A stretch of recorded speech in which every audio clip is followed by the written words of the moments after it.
Hi, this is John Harcher. Welcome to episode 32 of Left Turn at Albuquerque. It's part 2 of our look at Looney Tunes Golden Collection Volume 4, this time Disc 3 and 4.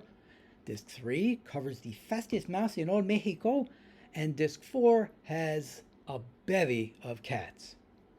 I knew I should have made a left turn at Albuquerque. I knew I should have taken that left turn at Albuquerque. I knew I should have taken that left turn at Albuquerque. I should have turned left at Albuquerque. Before we get started, a correction. Regular viewer Brian LT reminded me Southern Fried Rabbit was shown during the June Bugs Marathon in 2001. So I double checked my spreadsheet, and sure enough it was. Here's the Looney Tunes wiki listing of the 12 missing hairs, or banned bunnies. Notice of the 12, half of them have been put out on digital home video, either on DVD or Blu-ray. Now, actually, when I was doing this, I was thinking of the old edits in the cartoon, and there were two that I remember. Now, when I was growing up, Channel 5s went up to the fade to black here, and then it cut right to the Bugs Bunny Abraham Lincoln walking up. Now, at some point, I saw a wider edit that cut from Sam shooting to Bugs leaping into the tree after ditching the Abe outfit. Now, it's not perfect. It breaks the direction edit plane they taught us about in film school, but it's cleaner than a fade to black and abrupt cut to something else. This may have been what they did for the marathon. I'd have to dig out my VHS tape and hope it still works to see exactly what they did. After the Cartoon Network banning debacle a few years previous to this set's release, Warner's went in the opposite direction and presented an entire disc of Speedy Gonzales. Cat Tales for Two was just on Collector's Vault Volume 1. Not only was Speedy's look changed for his next appearance, they even changed his name ever so slightly. See here on the card, his last name ends with a Z. For the next cartoon, they changed it to an S going forward. Jerry Beck adds Stan Freberg, who does Benny, do the commentary, plus it has a music and effects track. Tabasco Road was released on July 20th, 1957. We did this back in episode 5 with its appearance on Platinum Collection Volume 2, Disc 1. This has a music-only track. Tortilla Flaps came out on January 18th, 1958, directed again by Robert McKimson. He and Frizz went back and forth for a bit with these.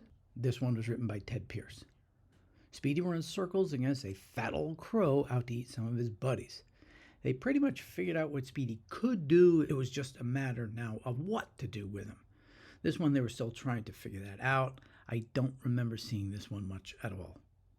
Mexicali Schmoes was released on July 4th, 1959. Interesting choice for this day. This was also done in episode 5 since it was on the same disc with Tabasco Road and also has a music-only track.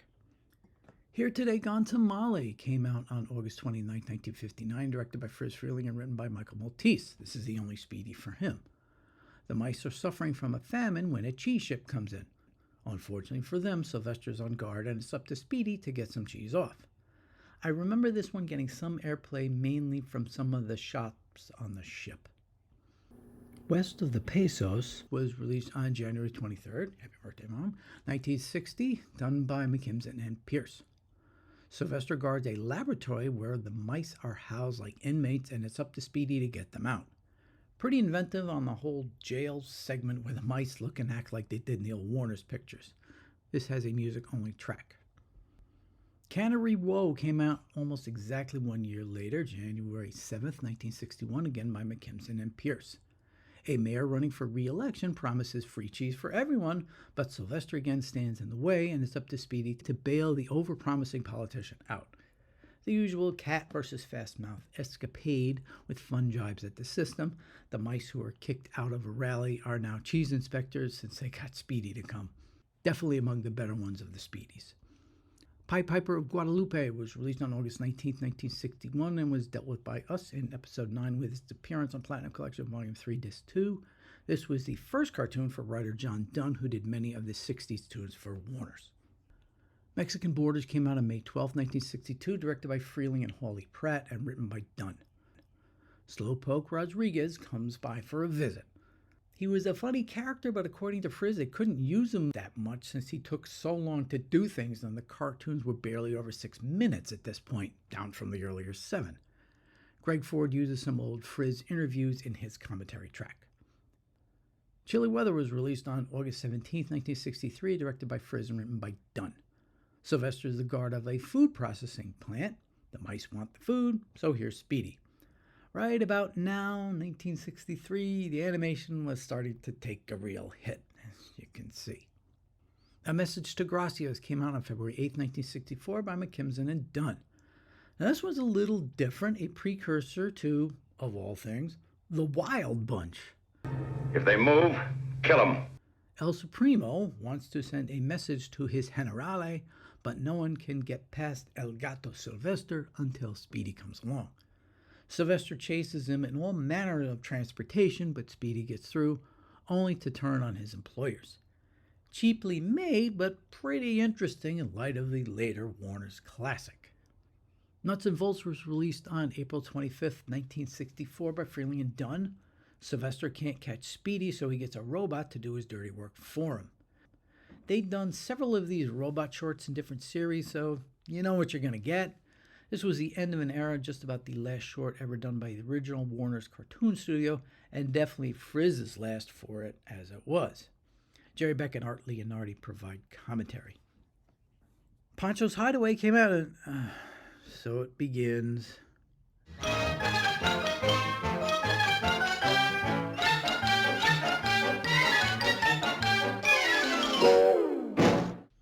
This came out on October 24, 1964 by Frizz, Pratt, and Dunn.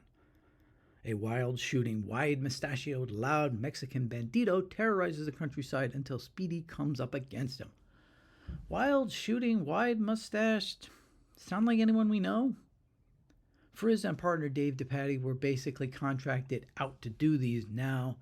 I think it was clear their minds were focused a little bit more on their own new star. The Wild Chase was released on February 27, 1965. Now this has three directors, Frizz Freeling, Hawley Pratt, and the exiled Chuck Jones. He did some of the reused footage. Frizz and Cal Howard are the uncredited writers. Had this been done in the late 50s and not mid-60s, a race between Speedy Gonzales and the Roadrunner with Coyote and Sylvester chasing behind, it might have been really fun. But with Jones's crew over at MGM at this point, Frizz and company used a bunch of old Roadrunners gags and footage, came up with a few new ones themselves, and put it out. As Paul Dini points out in the commentary, Speedy and the Roadrunner never really interact. Pretty much an opportunity lost. Last on the disc is A Haunting We Will Go, which came out April 16, 1966. It was on Platinum Collection Volume 1, Disc 2 with the other Witch Hazels. This is really just a redo of Broomstick Bunny with a lot of reused dialogue. A cup of arsenic, a spider, Some glue, a cup of tea. a cookie, and yoo-hoo. Come on. Drink it. Plus some duck-amuck thrown in. This is the only one of the Daffy Speedies to have an HD upgrade, and for completeness' sake, the other Witch Hazel, A Witch's Tangled Hair, appropriately enough, was released on Halloween, October 31st, 1959, just to get this all in. The most interesting thing about this disc is how it traced the decline in the studio from their imaginative stuff even into the mid-50s to the point where the animation became less detailed, the backgrounds became even less detailed, and the stories, well, you can see by the descriptions I gave. And it dawned on me while I was watching these, Sylvester's not really doing anything wrong. He's there to protect someone else's property that Speedy's there to steal. And if you want to read anything into that, go ahead, but it's just what mice do. They steal food. We basically already did the So What's Left for Speedy based on what was left for Daffy and Sylvester. The two main ones that need release are Mexican Cat Dance and Cats and Bruises. Why they were passed over for this disc instead of some of the later ones, I don't know. It's so bad for Mexican Cat Dance, it has never appeared on home video in any form, only an old Super 8 roll of film. However, it is currently on Tubi along with Cats and Bruises. These two should be on a collector's vault disc 1 in the next volume or 2. Extras include Frizz on film. He was there at the very beginnings of movie animation with all the early names from Kansas City: Rudolph Isaac, Hugh Harman, Ub Iwerks, and Walt Disney. He and Disney didn't get along, meaning he had to take another path that led him to Leon Schlesinger. It also explains his fascination with music. Pretty informative, even though a lot of it looks like it was done in the mid-'80s when everyone was alive. There's also 2 of the Chuck Jones Army recruitment shorts starring his favorite human, Ralph Phillips. 90 Day Wondering and Drafty, Isn't It? Weird that they're out of order since they have one where he's getting out of the Army, then they have one where he's thinking about signing up before he's drafted. The 3rd Army short, A Hitch in Time, they didn't find until the Platinums came out. When I heard that disc 4 of this collection would concentrate on cats, I thought, oh great, little kitties running around in sailor outfits. Oh joy. Thankfully, there's only one of those type of shorts on here. There is a short with a cat in a sailor's outfit, but it's a key Chuck Jones tune, so I'm okay with it. The Night Watchman was released on November 19th, 1938, directed by Chuck Jones and written by Ted Pierce. This is the one that falls into the cutesy category I was worried about. A little cat is a night watchman, and all the mice come in and push him around and sing and dance. He's even got that high-pitched voice that I didn't want to hear, done by Sniffles' voice, Margaret Hill. Yes, no, sir, but my daddy is, and he's sick and I... This was Chuck's first as a director and clearly in his Disney mindset. This had its original titles restored for this set. Don't remember ever seeing this one until this came out. Conrad the Sailor came out February 28, 1942, also directed by Jones but written by Dave Monahan. Here's the one with the cat in the sailor outfit, but it's one of my favorites from when I was smaller. To the tune of We're Shoving Right Off for Home Again. We're shoving right off for home, shoving right off for home, shoving right off for home again.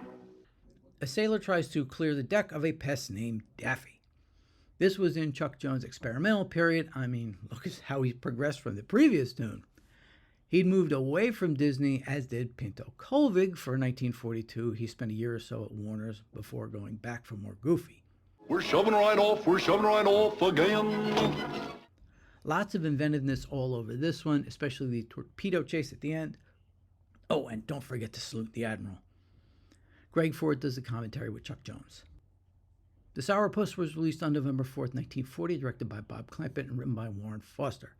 Porky gets ready to go fishing and his cat can't wait. Then when they go, he runs into a crazy fish. It's the typical Clampett madness that, of course, was later on Porky Pig 101 as one of the black and whites. Didn't get shown much due to the little gag here. The Aristocat we did back in episode 15 with its appearance on the Mouse Chronicles as the first Hubie and Bert cartoon. I can't believe up until this set I'd never seen this one. It's so important it gets 2 commentaries. The cartoon guys Eddie Fitzgerald and Greg Ford, I'm very familiar with it. I just wonder where they saw it. Maybe another market had it. Do Re Meow came out on August 14, 1948. We did it in episode 6. This one was on Platinum Collection, Volume 2, Disc 2. One little tidbit, this was the first Art Davis tune to be included in the post-AAP syndicated package. I didn't see it until it was on TBS. Jerry Beck does the commentary. Pizzicato Pussycat was released on New Year's Day, January 1st, 1955, by our buddies Freeling and Foster. A cat discovered a musically inclined mouse living in the house and gets his owners to think he can play the piano. Back into Frizz's musical proclivity, this one's got a similar style to Jones's experimental cartoons, yet also harkens forward to things like Frizz's Three Little Bops. This was actually made in early 1953, but didn't come out until this point after the studio reopened. Music guy Daniel Goldmark does the commentary. Speaking of 1953, Kiss Me Cat came out on February 21st, 1953. We also did it in episode 6 with the other Mark Anthony and Pussyfoot cartoons on Platinum Collection Volume 2. Now, oddly enough, that set did not include Cat Feud, released on December 20th, 1958, like the other 3, directed by Jones and written by Michael Maltese. It's a variation on the first short with the 2, Feed the Kitty. A bulldog guarding a construction site finds an abandoned kitten and tries to prevent a straggly alley cat, our buddy Claude, from doing not nice things to her. At least with an adversary of normal size, you can do sight gags like swinging girders and flying hammers. This was mainly a network one. I wish this disc had included Feline Frame Up, the one in between. Again, for completeness, that came out February 13, 1954. This one has a music-only track. The Unexpected Pest came out on June 2nd, 1956, directed by Robert McKimson and written by Warren Foster. A lazy Sylvester has to find mice to keep his cushy home, so he finds one who soon begins to realize he's the one with the power in the relationship. You know McKimson, characters in conflict. A pretty regular one on the TV circuit. It's been in the Boomerang rotation for years and is on Tubi now. Jerry Beck and June Foray provide the commentary, plus it has a music-only track. Go Fly a Kit was released on February 23, 1957, again by Jones and Maltese. A cat raised by an eagle flies by spinning his tail. He falls for a Chuck Jones typical cute cat and saves her from a rampaging bulldog. Think of this as a multiverse version of Mark Anthony and Pussycat. It's pretty much in line with Chuck Jones's late 50 Warner's tunes, as well as a lot of the TV specials he worked on later. Now, it hadn't been on much when this set came out, but it's been in the Boomerang rotation for years. This has a music-only track. Kiddin the Kitten came out April 5th, 1952, directed by McKimson and written by Ted Pierce. Fat Cat Dodsworth tries to start a mousing school to get the young kittens to clean out his happy home of mice, so he doesn't have to do it. Now you think Pierce might be using his tough guy voice to do this character. Why, no Dodds wait for generations has stooped to mouse catching for an easy living. But it's actually another movie tough guy, well-known bartender, later producer and creator of his own universe, Sheldon Leonard, doing Dodsworth. A Peck O'Trouble, not to be confused with Peck Up Your Troubles, was released almost exactly a year later, March 28, 1953, by McKimson and Pierce again. Fat old Dodsworth is back, voiced by Leonard again, this time chasing after the woodpecker that hasn't been seen since the early days of Sylvester, namely Peck Up Your Troubles. Since he's too fat, he gets a little kitten to... Say, didn't we just see this cartoon? It's even the same kitten he taught in the last one. This has a music and effects track.